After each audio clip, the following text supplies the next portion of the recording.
Hello बच्चों, let's see the question. Figure shows two cases. In first case, spring constant K is pulled by two equal and opposite forces F at both ends, and in second case it is pulled by force F at one end. Extension X in the spring will be, here we have given two diagram with four options. Now to answer this question, first we will discuss here the key concept, and here the key concept will be given as restoring force.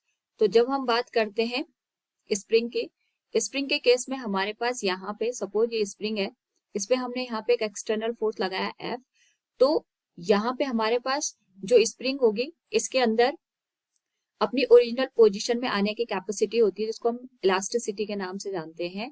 And जो हमारे पास यहाँ पे tendency होती है इसको अपनी original position में लाने की, उस वहां पे हमारे पास एक फोर्स जनरेट होता है जिसको हम रिस्टोरिंग फोर्स कहते हैं।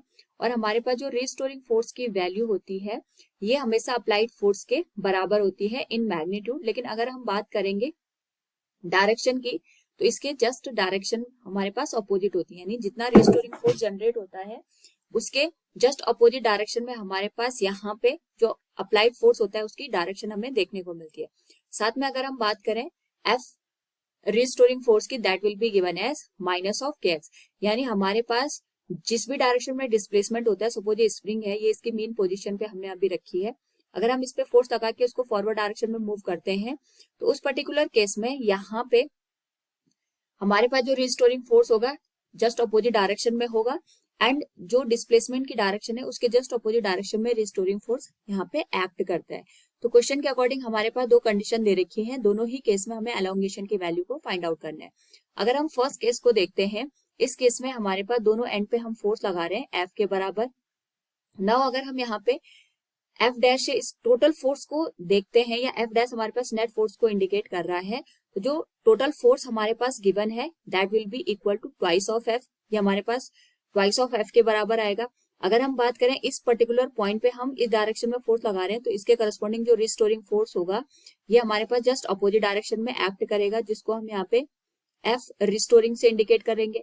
इस केस में यहाँ पे हम जो फोर्स है इस डायरेक्शन में लगा रहे हैं तो जो रिस्टोरिंग फोर्स की डायरेक्शन होगी इसके जस्ट अपोजिट होगी, यानी अगर हम बात करें यहाँ पे तो हमारे पास जो रिस्टोरिंग फोर्स होंगे अप्लाइड फोर्स के जस्ट अपोजिट होंगे, लेकिन यहाँ पे दो रिस्टोरिंग फोर्स एक्ट करेंगे इन दी अपोजिट डायरेक्शन, जिसको हम लिख सकते हैं यहाँ पे minus of restoring plus minus of restoring. हमें यहाँ पे दो फोर्सेज इसलिए लिखे हैं क्योंकि दोनों एक दूसरे के अपोजिट डायरेक्शन में यहाँ पे एक्ट कर रहे हैं। एंड वी नो दैट हमारे पास जो रिस्टोरिंग फोर्स होता है अप्लाइड फोर्स के जस्ट अपोजिट डायरेक्शन में एक्ट करता है। तो अगर हम केवल मैग्नीट्यूड वाइज बात करेंगे तो हम इसको लिख सकते हैं twice of F restoring. And restoring force की जो वैल्यू होती है we know that it is given as K into X. इनका जो स्प्रिंग कांस्टेंट है ये हमारे पास कैपिटल के बराबर दे रखा है, और जो एलोंगेशन है इसमें एक्स के बराबर आएगा, 2 से 2 कैंसिल हो जाएगा, तो जो हमारे पास यहाँ पे एलोंगेशन एक्स की वैल्यू है that will be equal to F by K. तो फर्स्ट केस की बात कर दी।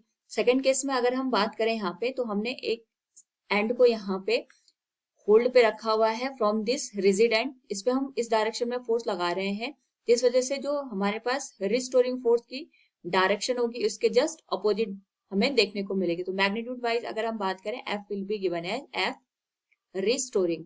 नाउ यहाँ पे हमारे पास जो रिस्टोरिंग फोर्स की वैल्यू आएगी that will be given as again ये के एक्स के बराबर आएगी, तो जो एक्स की वैल्यू होगी that will B F by के। दोनों ही केस में अगर हम एलोंगेशन की बात करेंगे that will be equal to F by K. Option B will be the right answer. Hope all you understood it. Thank you and best of luck.